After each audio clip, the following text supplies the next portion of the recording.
Healthcare fight in Georgia. Thousands here are at risk of losing affordable coverage. It's because the state hasn't fully expanded Medicaid and instead relies on its own Georgia Pathways program. Now, advocates and doctors packed a state board meeting this week, warning the Georgia Pathways to Coverage program is failing.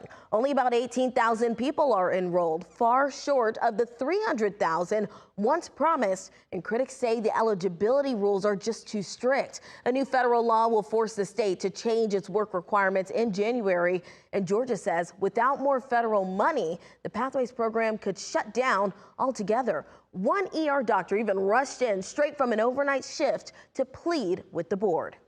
2 nights ago, I sent a woman to the neuro ICU with a brain bleed from metastatic breast cancer that traveled to her lungs, her liver, and her brain. And she'd noticed a breast mass months prior, but she couldn't afford a mammogram that I'm watching die because they can't get appropriate access to care. State health officials say they're negotiating with Washington right now. Public comment runs through September 14th. Now, for now, the Pathways program is set to expire in December. Well, as families